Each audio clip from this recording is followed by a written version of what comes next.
Assalamualaikum warahmatullahi wabarakatuh. Saya Nurul Syahira binti Wira. Nombor matrik 20 24 14 23 9018. Hari ini saya akan membahaskan tentang isu pentaksiran co-curriculum pendidikan Islam bagi kualiti dan kredibiliti guru. Apakah itu pentaksiran? Pentaksiran ini adalah satu proses sistematik untuk mengumpul ataupun merekod ataupun menilai maklumat tentang pembelajaran pelajar. Ia membantu guru memahami tahap pencapaian pelajar dan merancang invensi pembelajaran yang sesuai. Pentaksiran boleh bersifat formatif, sumatif dan pelbagai yang merangkumi kaedah seperti ujian, pemerhatian dan juga tugasan. Seterusnya kita masuk kepada definisi kualiti dan kredibiliti guru. Jadi apakah maksud kualiti? Kualiti ni adalah satu darjah kecemerlangan yang tinggi ataupun mutu ataupun nilai standard. Istilah yang merujuk kepada tahap kecemerlangan ataupun keunggulan sesuatu produk, perkhidmatan ataupun proses. Jika guru menilai ikut stamina pentaksiran ada yang tidak sah dan tidak konsisten, itu adalah satu kualiti yang pentaksiran rendah. Sebagai contoh, ada dua murid yang mempunyai jawapan yang sama. Kemudian guru memberi markah mengikut seorang itu kurang adab, seorang lagi selalu aktif. Jadi tidak ada keadilan di situ. Jadi itu adalah kualiti pentaksiran yang rendah. Kemudian apakah maksud credibility? Credibility ni adalah kualiti ataupun ciri yang boleh dipercayai dan diyakini dan mempercayai kepakarannya, kewibawaannya dan keujuban yang merupakan faktor dalam menentukan kebolehpercayaan dan ketetapan maklumat. Credibility ni bermaksud secara ringkasnya, credibility ni bermaksud boleh dipercayai oleh pihak luar. Pihak luar tu siapa? Ibu bapa, pentadbir ataupun masyarakat. Jadi, secara keseluruhannya, credibility ataupun kualiti dan credibility ni adalah satu pernyataan rasmi yang mendokumentkan kompetensi profesional yang perlu dicapai oleh guru serta keperluan sokong yang harus disediakan oleh agensi ataupun institusi latihan iaitu sekolah ataupun guru-guru dalam latihan perguruan bagi membantu guru mencapai tahap kompetensi yang telah ditetapkan. Jadi kita tengok satu-satu tentang ciri-ciri pentaksiran yang berkualiti. Yang pertama adalah kesahan. Kalau objektif nak murid faham rukun solat, guru kena buat pentaksiran yang merupakan praktikal, bukan sahaja teori saja ataupun murid menghafal saja. Jadi sebab kita tak dapat nak tahu dia punya kesahan tu macam mana. Kemudian, kebolehpercayaan. Yang kedua adalah kebolehpercayaan. Hasil pentaksiran yang konsisten. Contoh, ada borang semak. Sama ada macam mana baru kita tahu yang ini boleh dipercayai. Kemudian, keobjektifan. Bebas daripada pengaruh emosi ataupun bias. Murid yang ni, saya suka, saya akan bagi markah lebih. Kalau murid yang ni saya tak suka, saya tak bagi markah lebih. Kita jauhkan bebas daripada pengaruh. Kita jauhkan daripada pengaruh emosi seorang guru macam bias lah. Kemudian kemudahtakbiran. Mudah dilaksanakan dari segi masa. Guru sediakan kuis online. Contoh online 15 minit. Jadi murid pun kena tahu, okey, ini adalah 15 minit sahaja untuk membuat online tersebut lah, kuis tersebut. Kemudian adalah kemudahtaksiran. Kemudahtaksiran ni contoh dia, keputusan pentaksiran ni mudah difaham. Kalau cemerlang, pelajar kena buat apa. Kalau kurang cemerlang, ada apa yang tak ada kat dalam pelajar yang cemerlang. Itu adalah contoh-contohnya.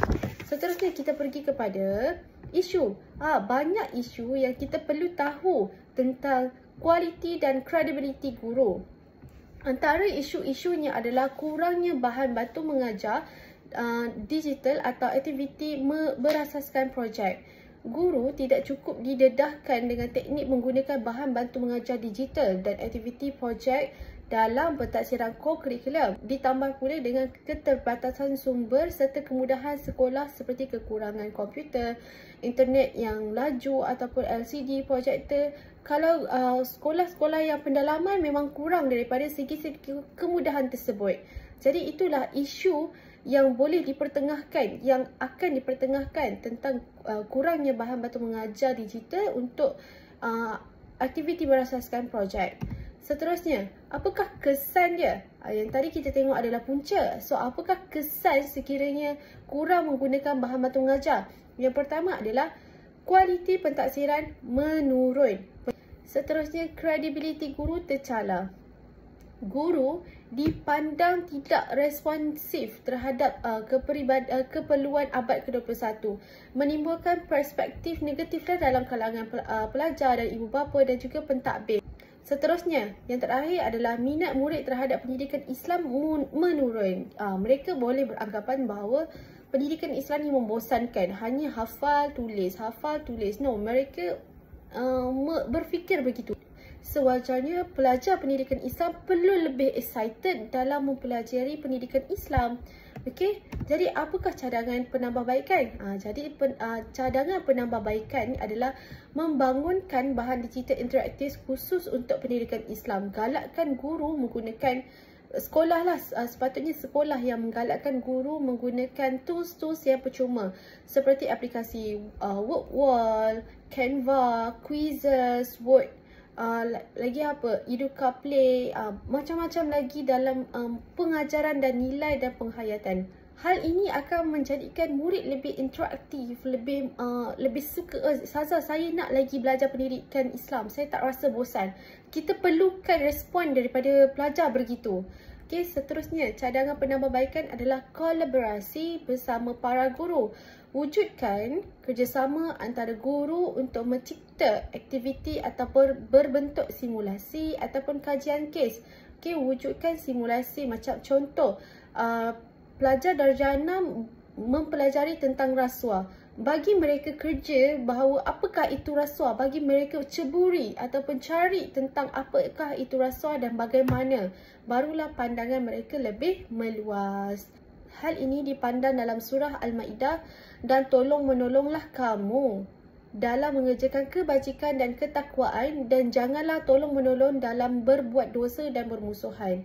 Jadi surah ini dalam perkara kebaikan termasuklah dalam dunia pendidikan, guru perlu saling membantu dalam menyediakan bahan bantu mengajar dan inovasi pentaksiran untuk memastikan kualiti dan kredibiliti pendidikan Islam terus diperkembangkan. Ada banyak data sokongan yang menyatakan cabaran menggunakan aplikasi AI ataupun digital ni dalam pendidikan Islam ni sangat mencabar.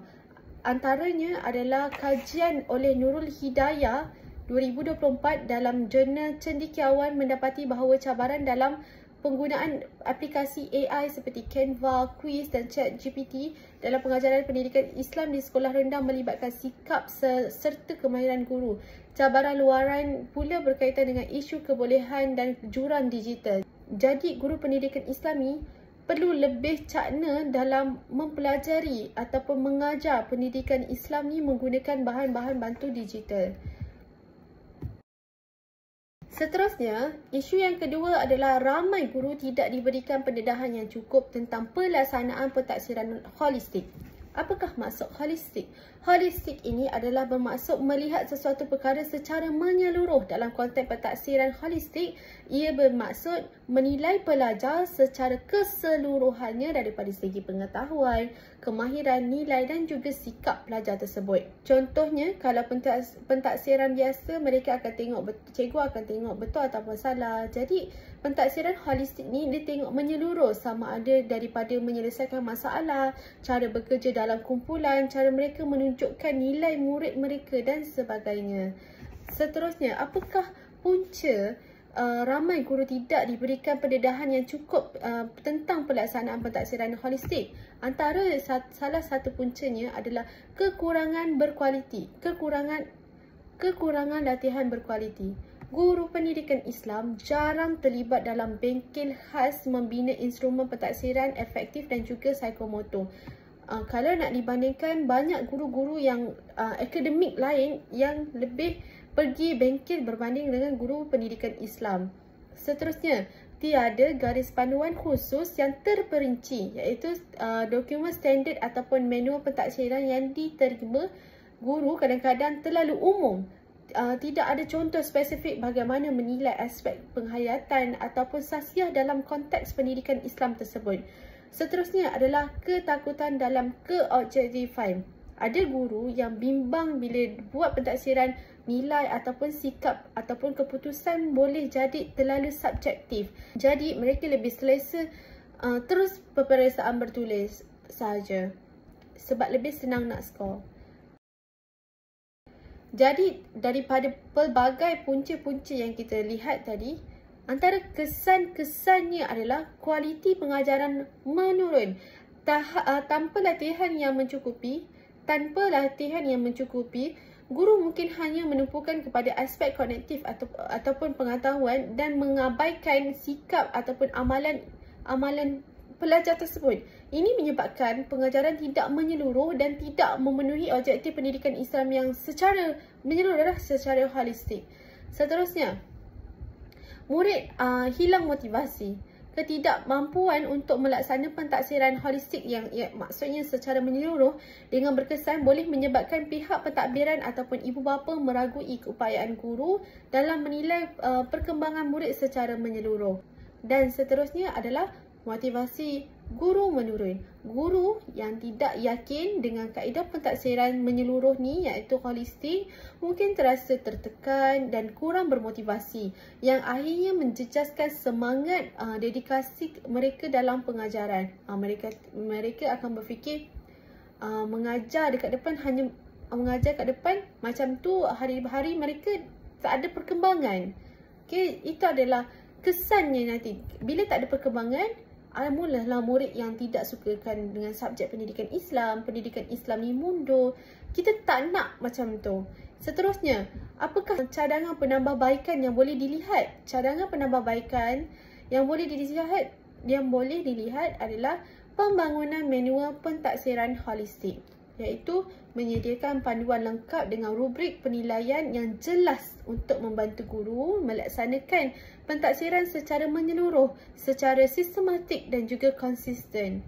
Seterusnya, cadangan penambahbaikan yang perlu dikemukakan adalah latihan profesional berterusan CPD. Kementerian Pendidikan Malaysia KPM perlu menyediakan kursus ataupun bengkel khusus yang mengenai pentaksiran holistik untuk guru pendidikan Islam, termasuk teknik menilai aspek efektif dan juga psikomotor. Perkara ini berkait rapat dengan surah At-Taubah yang mengatakan bahawa beramalah kamu maka Allah akan melihat amalan kamu. Ayat ini menekankan keadilan dalam menilai dan memberi hak yang sewajarnya selari dengan tanggungjawab guru untuk mentaksir murid secara saksama dan juga telus, bukannya secara sambil lewa atau berat sebelah. Isu ini banyak artikel ataupun kajian-kajian. Antara data sokongan yang boleh saya berikan adalah kajian daripada Muhammad Sukis dan Muhammad 2025 dalam jurnal Al-Maghfirah meneliti pelaksanaan pentaksiran alternatif digital oleh guru pendidikan Islam di sekolah kebangsaan. Kajian ini mendapati bahawa tahap ataupun akhlak guru dalam melaksanakan pentaksiran alternatif digital adalah tinggi, namun tidak secara khusus. Menyatakan peratus guru yang yakin melaksanakan pentaksiran holistik mengikut standard. Seterusnya, isu yang seterusnya adalah kekurangan latihan pentaksiran autentik. Apakah punca kekurangan latihan pentaksiran autentik? Antaranya adalah kurang latihan yang berkualiti. Banyak guru pendidikan Islam tidak diberikan latihan terkini tentang konsep ataupun kaedah pentaksiran autentik kerana kekangan masa, bajet ataupun peluang latihan terhad. Mereka hanya fokus berlebihan kepada pentaksiran berasaskan peperiksaan sahaja.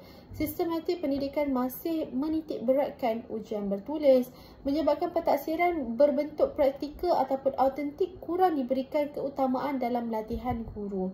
Seterusnya adalah punca tentuan dalam garis panduan pelaksanaan. Ada kekeliruan dalam memahami pelaksanaan pentaksiran autentik dalam kurikulum kerana kurangnya SOP ataupun modul rujukan khusus untuk pendidikan Islam. Apakah kesan-kesan yang kita boleh dapat daripada kekurangannya latihan pentaksiran autentik ni? Antara kesannya adalah kualiti pentaksiran menjadi tidak konsisten. Guru hanya menilai hafalan, bukan amalan sebenar pelajar. Sedangkan pentaksiran secara holistik menyeluruh, bukan hanya atas kertas saja. Seterusnya, murid kurang mahir kemahiran sebenar. Murid mungkin tahu teori wuduk, tetapi tidak tahu praktik wuduk tu macam mana. Murid tahu bagaimana cara nak amalkan amalan baik. Mereka tahu perbuatan amalan baik itu mendapat pahala, tapi mereka tidak mempraktikkan. Kerana apa? Kerana di dalam bilik darjah guru tidak mempraktikkan kemahiran sebenar terhadap murid. Murid hanya tahu tentang teori sahaja.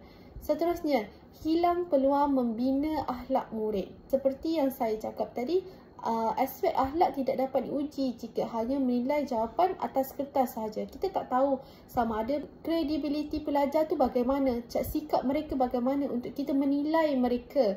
Sama ada subjek pendidikan Islam mereka ni layak untuk mendapat tahap yang tinggi.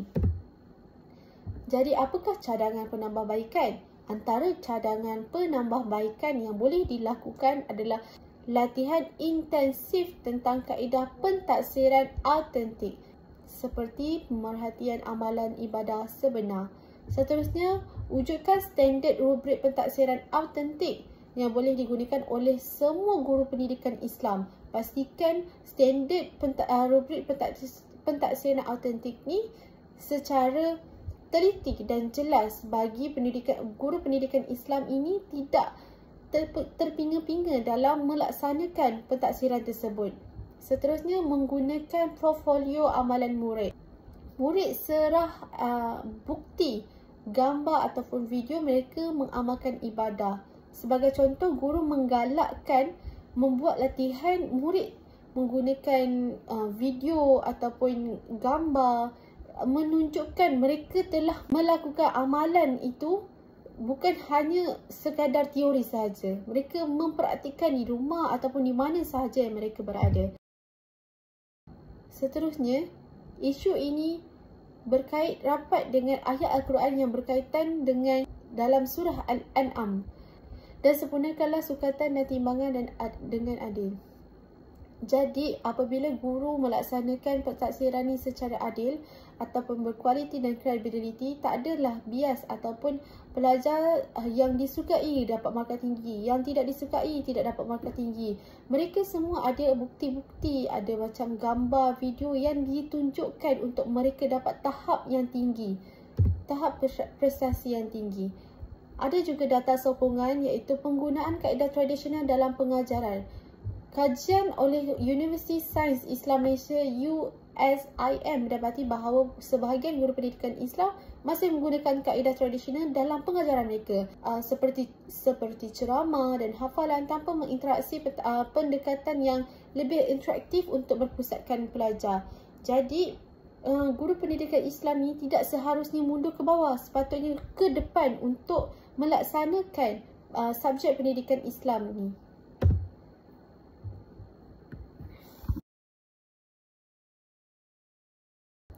Akhir sekali, isu kualiti dan kredibiliti pentaksiran dalam kurikulum pendidikan Islam berpunca daripada kekangan sumber, kurangnya latihan dan bahan tugasan guru. Akibatnya, penilaian kurang sahih dan hilang kepercayaan masyarakat. Pentaksiran perlu diperkasakan agar ada dan berlandaskan dengan ajaran Islam. Sebagaimana firman dalam surah An-Nisa ayat 58, A'udzu billahi minasyaitonir rajim. Bismillahirrahmanirrahim.